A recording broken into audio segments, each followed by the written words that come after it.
Someone You Should Know. A program about people you know and even more that you don't. Hosted by Stuart Sachs, veteran, husband, father, and grandfather. Now, here's your host, Stuart Sachs. Well, hello and welcome to another edition of Someone You Should Know, a talk show with people, about people that you may know, and frankly, most of the guests that I've had over the years are people you don't know, at least at the beginning of the show. By the end of the show, you know them as if you've known them your whole life. And this show is brought to you by DFW Networking Diva. That's Christine Dean, the DFW Networking Diva. She is a master at helping you organize your business, promoting your business, advancing your business, all things having to do with getting your name out to the public to help you build your business. And you can go onto her website, DFW Networking Diva, and you can even sign up to get a free consultation with Christine Dean. Check her out. She can help your business. Trust me, I know. So today I have someone who is going to pop your eyes, because we are talking with a very accomplished and a very beautiful young lady and an accomplished artist, Leticia Herrera. Welcome to Someone You Should Know. Stuart, thank you so much for having me on your show. And thank you for the young thank you for the young compliment. Well, compared to me, everybody's young. But this has been a long time in coming, as I told you when I finally connected with you, because as you know, I'm a lover of the arts, all kinds of art, the musical arts, performing arts, visual arts, and I have been following your career like a lot of the other artists in the DFW area, and I have wanted to get you on the show, and it's just like it gets put on the side. And finally I called you up and I said, hey, look, this is even easier because we do it visually. So, right. Virtually, I mean, so you can be right in your studio where you are in front of one of your gorgeous new pieces of artwork. Thank you. And I'm really thrilled to have you, because you are not your typical artist. And that's what I love about your art, is it's so special for so many ways. So the first question I got to throw out at you, have you been doing this ever since you were a kid? That's a good question. I think I have. I start painting and falling in love with paint since I was a kid. To be honest with you, I always loved paint. That was my favorite class. Everything that had to do with projects and painting, and that was awesome. That was my major, fine arts. I mean, I think I've been doing it for a long time. Professionally, obviously not, but yeah.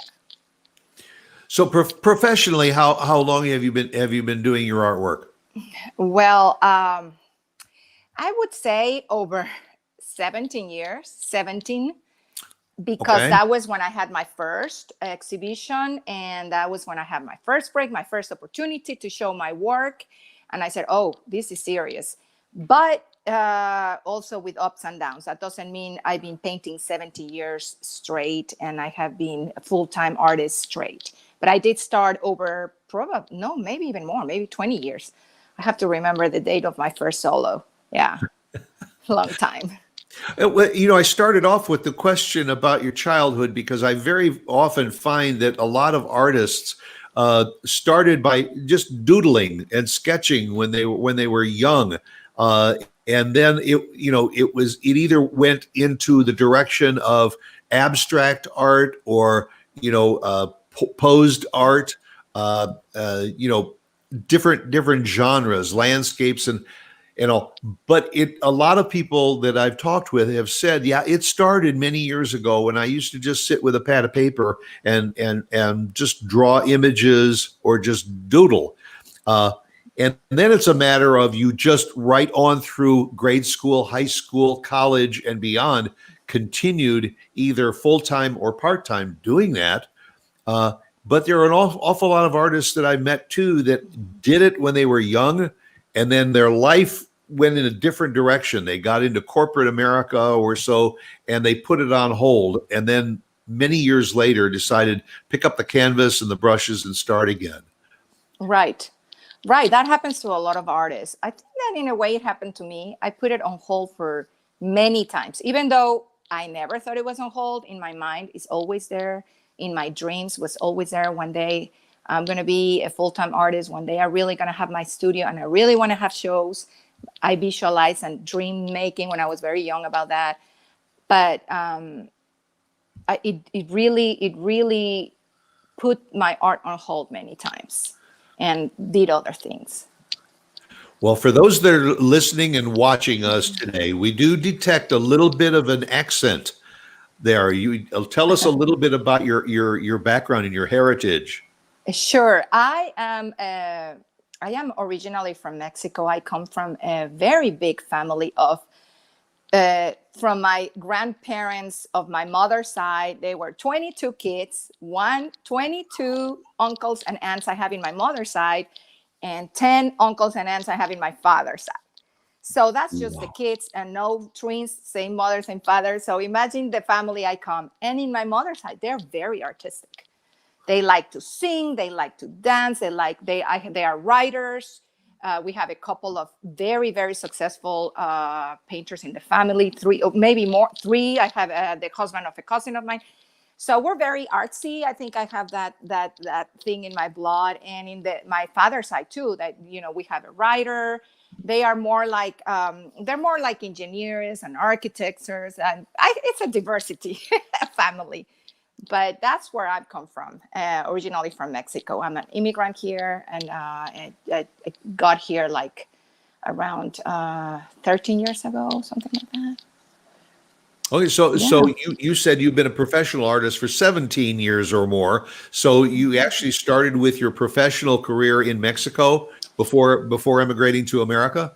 Correct. I started in Mexico, in the city I lived, in Querétaro. I had an opportunity to show in El Museo Regional, the Museum Regional of Querétaro. That was my first exhibition, and it was there. But a year later, 2 years later, no, I just took stopped painting and got another job in real estate, because life has ups and downs, and I just couldn't.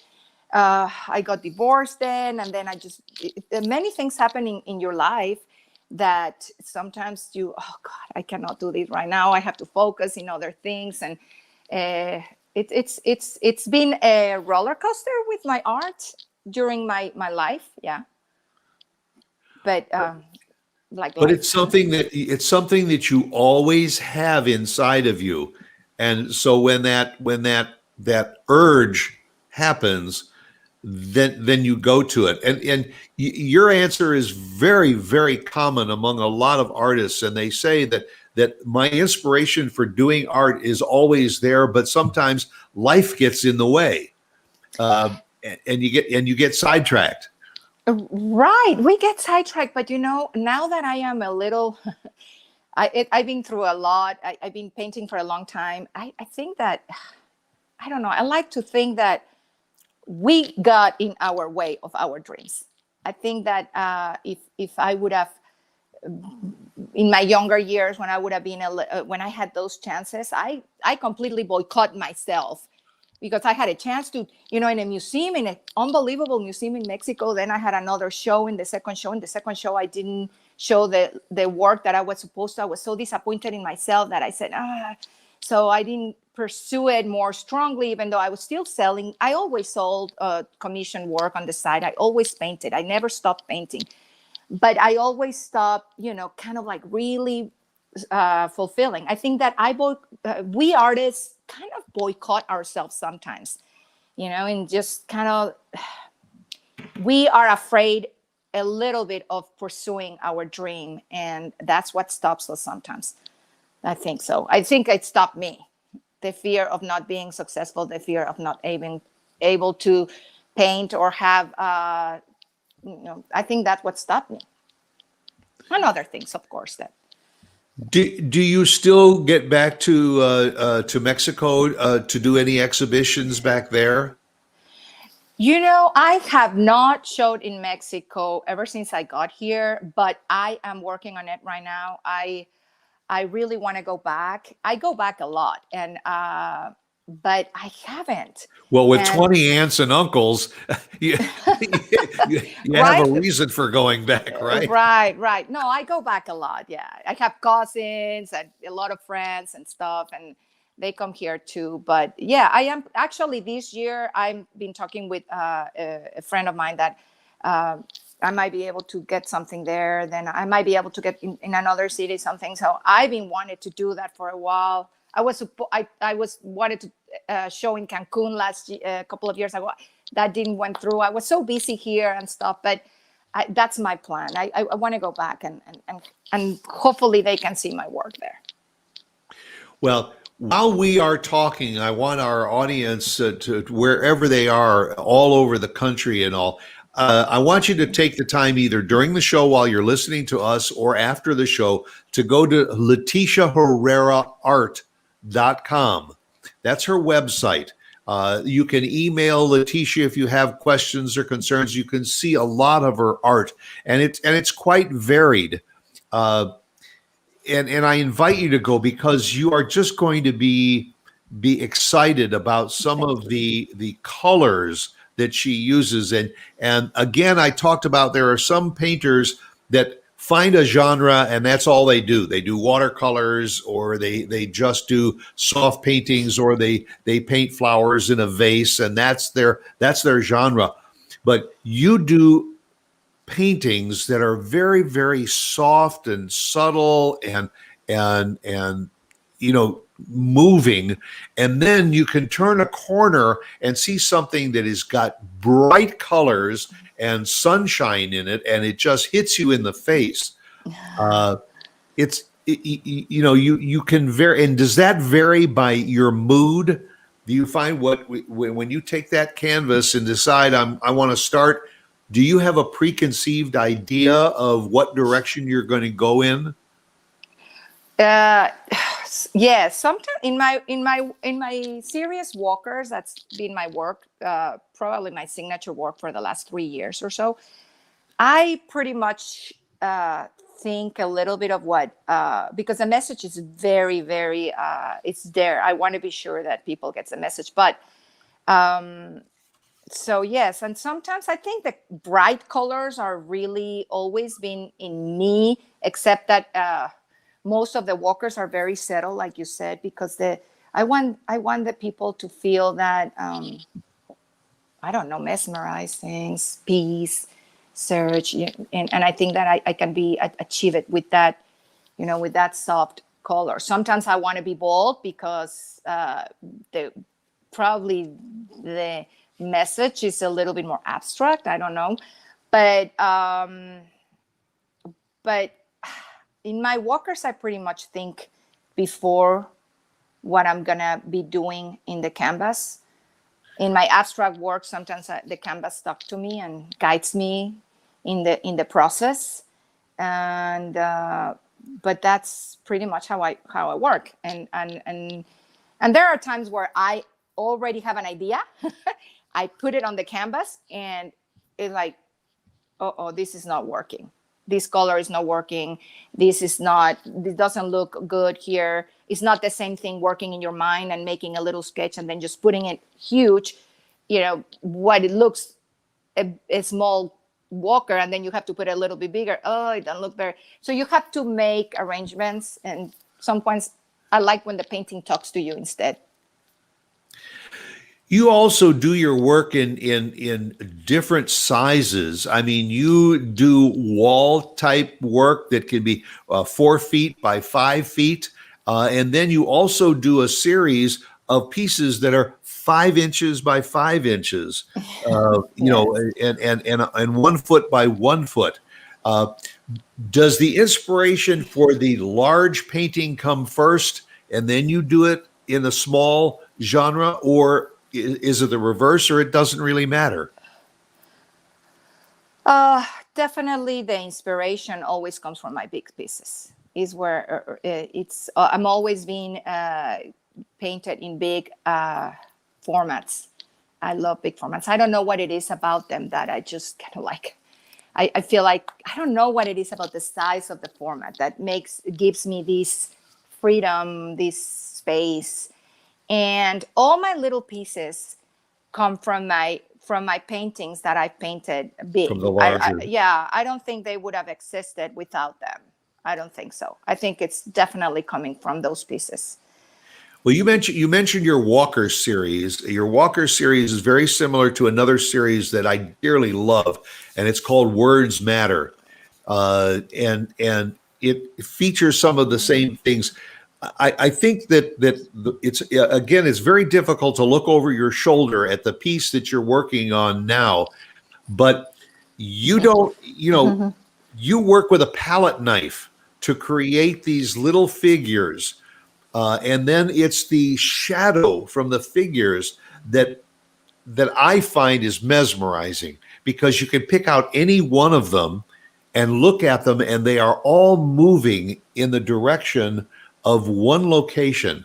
And each one of them is different colors, different thicknesses. And that to me is something that is so, it's like a magnet that grabs you in. Do you like working with a palette knife more so than maybe just a brush on a flat surface? No, I always like texture. I always like working in a palette knife. I always like it in my abstract work. I think it's very important. But I do figurative, and I don't use the palette knife at all. And I really enjoy the smoothness of it. I think that the reason in my walkers, which actually it's because that three-dimensionality, and it's what is interesting. So I've been developing over the last 2 years or something. My first walkers were a little flatter. Now they're a little thicker. And in this painting right here, which is my new series, I'm actually sculpting them because it's no longer paint. I'm painting on top of them and giving them the color. So I love the palette knife, but I think it's the most important thing. It's using it in my Walker series, and the shadow, I believe I wouldn't have the walkers without the shadows. The shadows is what brings this amorphous impastos to life, because they really are not nothing but impastos. Like, they're not humans, but they represent humans. And that's the beauty of it, Leticia, is because when I look at that, I do see humans, but I may see humans differently, or different humans, than the next person that walks up to that painting. Are these old people? Are they young people? Are they families? Are they groups that are moving in this picture? Are they people from all over the world that have come into this one thing to say something in unity? 10 people can look at the same painting and see 10 different things. And that's what the beauty of each of those little individual figures says to the person who is looking at it. And we were talking before the show about, I said when I stand in front of a painting, I look at it, and the first thing is the eyes, the visual image. Then it starts to get inside, and you get the feeling for it. So that visual is now a feeling, and then it hits your soul. And when you walk out of the exhibition, hopefully with the painting, yes, you have this really ingrown feeling now for connecting with that painting, and that's what it's all about. A good friend, I think you know Ty Foley, who is a very, very good friend and everything. He is always one that has told me, that art is in the eye of the beholder. It's an old phrase, but that's why You see some artists that simply take 3 colors and splash them across a canvas, and that's a masterpiece. And sometimes I wonder how. Then you see another one that is so intricate, you connect to that. It's what you feel, and you've got to look at that art to get an appreciation for that art. And so every piece of art, whether it is on canvas, a sculpture, it's how you feel about it. But the most important thing is to experience it, to go to shows, to galleries, to see these works, to feel them, to understand them, to interact with the artist. And that's the beauty of going to your exhibitions, is because you are there and people can actually meet the artist and discuss the emotions that you had going into that piece. Right. It is. I think it's amazing that I have the opportunity to have talked to people about my art on the exhibitions, and they want to know. They want to know more. They don't know what they're feeling, but they're feeling something. And they ask me, Leticia, I want to know what, and for me, listening to them, what they feel or what they remind them of, or if I can touch someone's soul, for one time, I would be just say, I do this for you for that reason. I understand that art, like you said, is on the on the eyes of the beholder. So art is very universal, and not all the art that I do is going to touch everybody's soul or is going to be liked. But when one person can come and say it, I feel like, wow, this is really cool. And I have had some very nice experiences with interaction with people in galleries and stuff when they can see my art in person.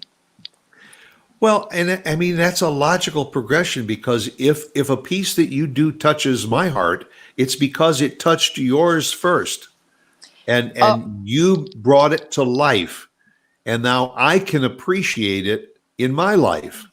So that makes for an instant connection between me, the buyer, the lover, the consumer, and the artist who painted that piece. Definitely. Everything I paint, every single piece, even if it's my walkers or any series that I've worked in the past, I work from my heart. It's in my artist statement. And I believe a lot of artists do, but a lot of artists are very social. They work from what's happening socially. They work what's happening worldly. And some artists come from within.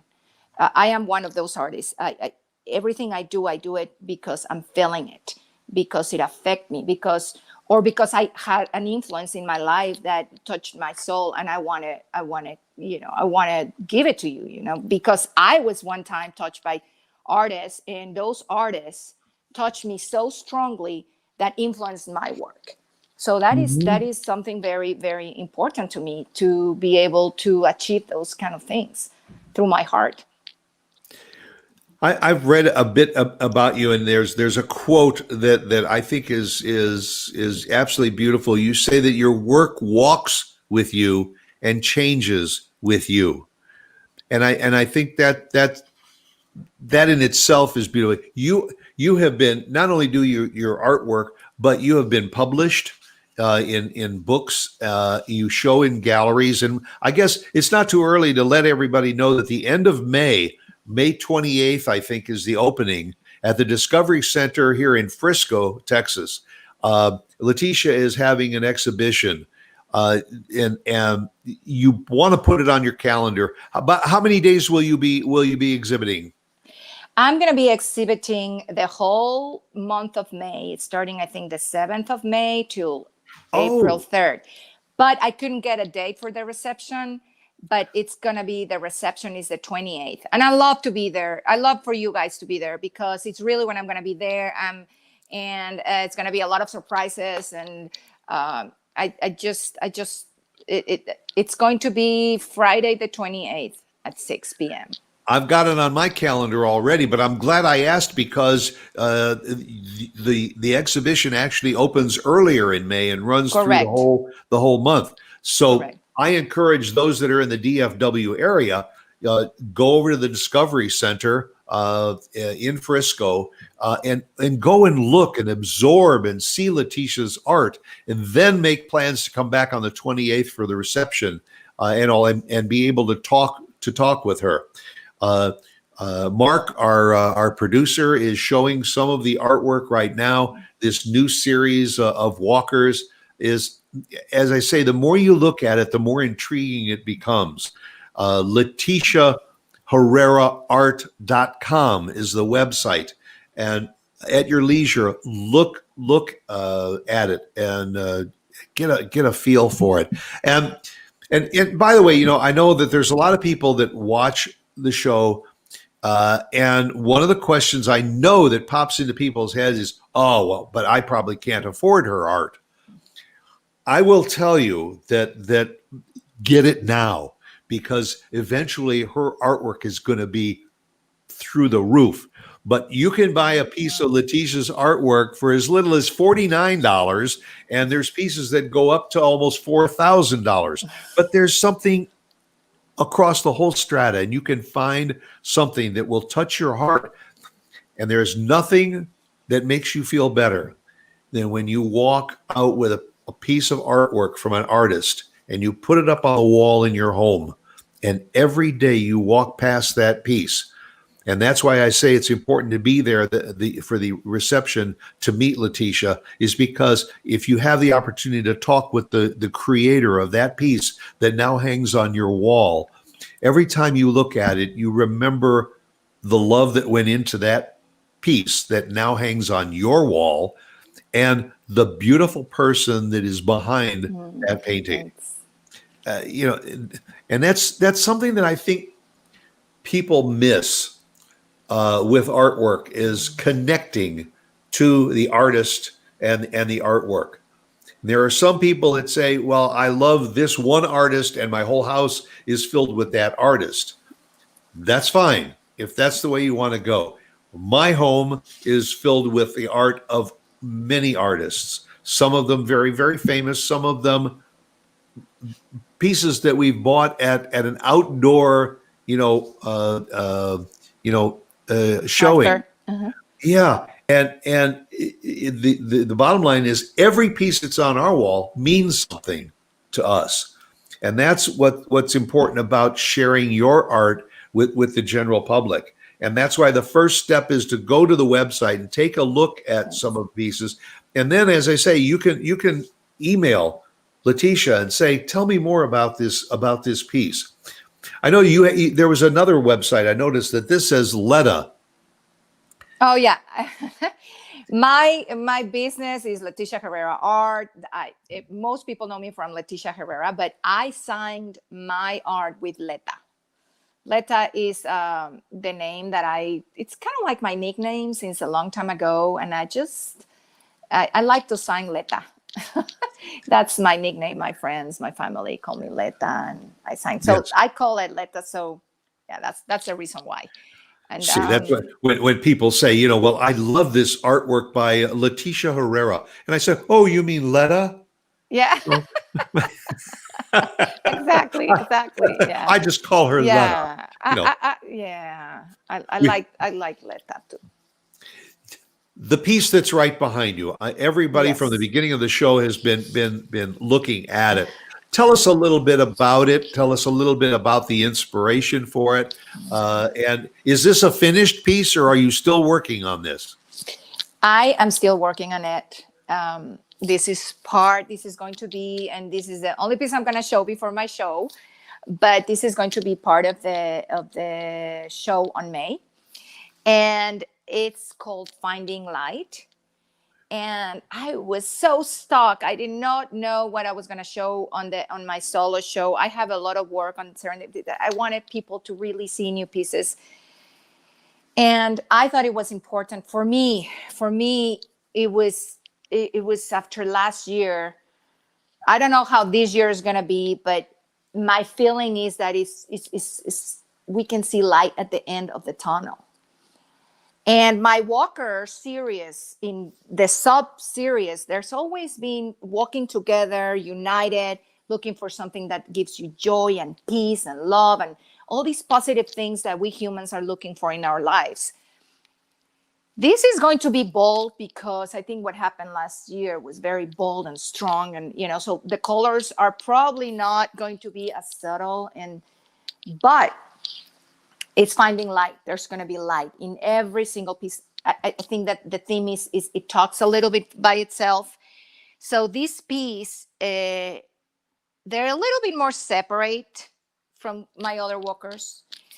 But they are coming together, finding light. So no matter where you are in your life, no matter how bad you feel right now, no matter you're gonna go to different stages and you're gonna find these little pieces of light and color that is gonna guide you through a positive thing.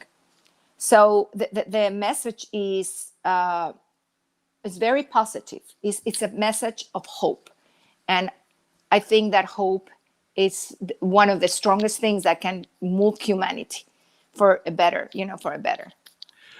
It's interesting that you say that, because when we first signed on the show, I looked at that piece, and I guess maybe it's because what we have all as a world gone through in the last year, but for some reason, COVID was in my head when I looked at that for the very first time, because you said it's like that light at the end of the tunnel. And it's something that we all have been living, as a world community for this last year of trying to get through this and finding the light at the end.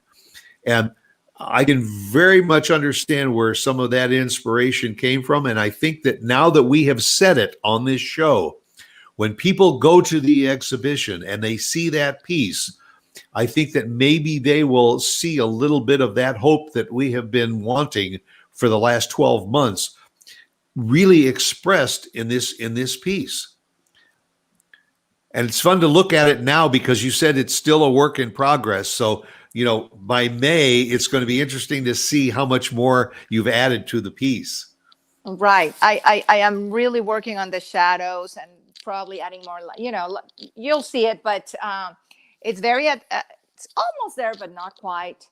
And it's going to be different. My work, people that are expecting my walker, it's going to be a little surprise because they're going to be very colorful and bold and stuff, and comparing to the other ones, and very abstract in a way, because I feel like the feeling that we have was a little abstract, surreal. I don't know. It's last year. So I also wanted to do them very hopeful, very not happy as, oh, this painting makes me feel happy. I want the paintings to really, feel hopeful and strong. I guess that's a better word. I hope I can really have people enjoying the paintings because I do them for the people. Well, and again, as I said earlier, to simply go into one direction and just focus in that direction, it can still make you a great artist. But I think as a person, you have different emotions, different feelings, and I wish I had that talent, but you can express those emotions, good emotions, bad emotions, fear, anger, beauty, love on the canvas. And it's something it can be learned, I think, if I'm correct. But for the most part, it's something that comes from within, that is expressed through your hands and through your brushes. And I mean, is that a fair thing to say? You say you come from a family of artisans and people that are creative. Is that a fair thing to say, that most decent artists, I should say, it's inbred. Yes. It's already inside. That's a good question, because I think that everything you do, even if you're not a good artist, comes from within. Every human being has that little seed on the side. I as a visual artist, I communicate better through my canvases when I want to, when I want to give an idea through color and palette knives and paint. And it's not an idea, it's a feeling. It's a feeling. I have been not successful many times, and I have thrown many paintings away, and maybe the paintings I think they're successful in expressing myself, they're not successful, but I think they are. And sometimes that I think they're horrible. Some people say, whoa, I don't know. But it's fair to say what you said. I think artists are very thrown to what they feel, writers, musicians. But I also feel that humans in general, we just express it in different ways. I had I am lucky that it happens to be paint, through a canvas. But look at you. What you do is an art. You express yourself through a microphone, meeting people. I think that, and it is a passion to you.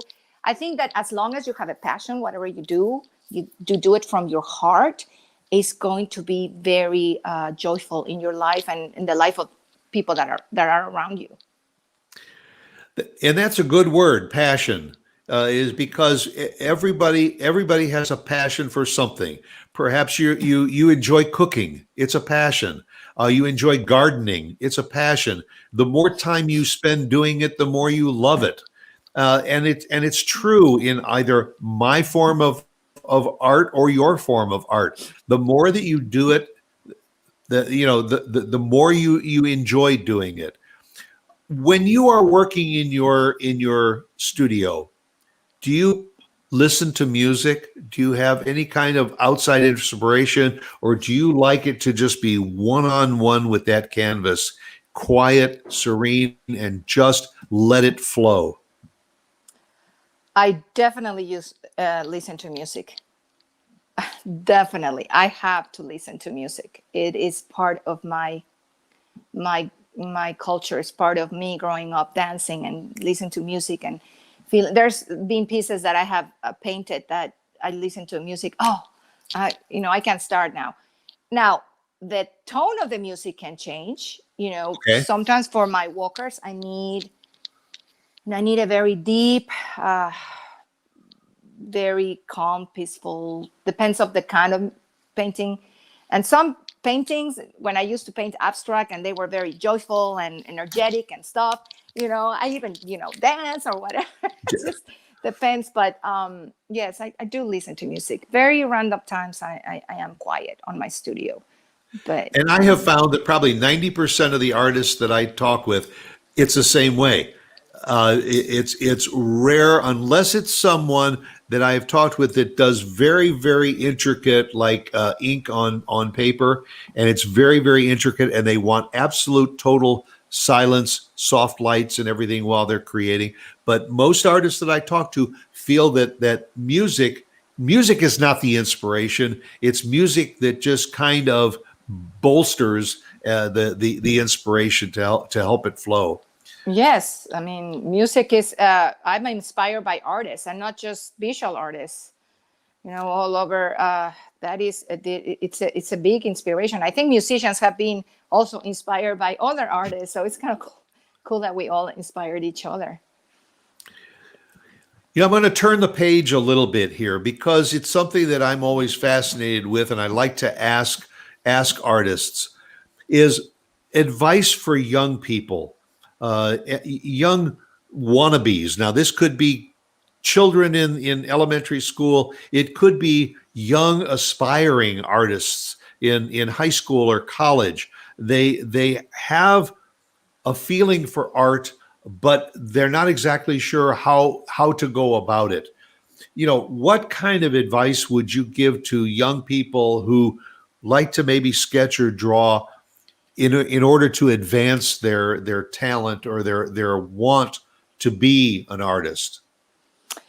Yes, that's a great question. Thank you. I think that first of all, it is always important to learn. Okay, the skill. The skill helps you to put your ideas on the canvas with without fear of messing up. And if you mess up, they might be also great. Don't worry about it to mess up. But it's good to know the skills. It's good to know the mediums. It's good to know the technical part of the paint. Now, saying that, I would tell them to keep doing it. If you don't have the way now that you can say how to paint a watercolor, and you go to YouTube and boom, there's like 50 classes of watercolor. So you don't have to have monetary things to go to schools or anything if you want to be an artist and be a skillful artist. Now, the other part of being an artist, is your heart. Just follow your heart. I was a wannabe, and I think I boycott myself. And I think that if I would have followed my dreams earlier, like really stop being fearful about it, it would have come earlier. But I would tell the young artists to don't be afraid to follow your dreams. And if your dream is being an artist, just keep fighting for it. It will come. And even if it comes a little late, it's okay. You just follow your passion. And that's a very important advice, I think, because I wish someone would have told me, quit everything, just keep painting. And I had several advices that they gave me, but I didn't listen. The third one, I would say, if they want to pursue, go to your local organizations. And there are many nonprofit organizations. I served in the board of directors of the Visual Arts Guild of Frisco. And I'm a member of the Frisco Art Foundations. I think if without them, I wouldn't be where I am right now. I had my collectors that helped me financially a lot, and I'm so grateful for them. But getting your name out there and the guidance, I got it through them. They were the ones that showed me where to show my work. Like right now, the Visual Art Guild of Frisco is having the first show of the year, Fresh Start, and invite everybody that is a member. And you get the opportunity to show your work for the very first time with very successful artists that are also in the show. So that's a good beginning for any young artist. And they get in the show because it's the first show of the year. So go to your local organizations, signing as a membership. Usually they are $30. And get to know all the artists, get to know your arts community, because your arts community is the community that is gonna put you on the right way. And being around artists, it's a great thing. Artists support artists, and the community supports you. Then you support the community. So I would advise them also to search for their local arts organizations. Yeah, I think also for high schoolers, there's usually art programs within the high schools. Get involved in the art programs and work with the teachers, because very often the teachers have a vision for certain artists and artwork. And if they see something in a youngster that they feel is worthy, they can help to propel their career, help them find perhaps a college that can help them advance their art. You also have your park and recreation programs. Correct. For young people to get involved in. And as you said, the best way to really learn and advance your own art is to hang out with artists. Go to the exhibitions, meet the artists, ask them, get the inspiration, and form that own inspiration that you have. It's right. Again, I want the viewers to know before we take off here, LeticiaHerreraArt.com, and also the month of May, for those that are in the DFW area, get over to the Discovery Center in Frisco and see some of her art up close and personal, and then put it on your calendar for the 28th of May to be there for the reception, to meet Leticia, to see what not only a beautiful artist she is, but what a beautiful person she is also. That's part of it. Your artwork is incredible, Leticia. Thank you so much, Stuart. Or as I say, Letta. However you want to call my name, that's fine. I so appreciate you taking the time to be with me on the show, to share with our audience who you are and what you do, and the inspiration that you have. I wish you the very, very best, Leticia, and look forward to seeing you at the exhibition. Not only this one, but many exhibitions to come. And for those outside the DFW area, visit her website and look at some of her work. And if you have questions, email Leticia, and she'll get back to you and let you know. And all I can say is thank you for being such a beautiful person. Stuart, thank you so much. I really appreciate you having me in your show. It's an honor talking to you. Really. The honor is all mine. You be well, and look forward to seeing you at the exhibition. And that'll do it for another episode of Someone You Should Know. This time with Leticia Herrera. And go out and make it a great week. Make it a great day. Remember, as I always say, be yourself, because everyone else is taken. See you later.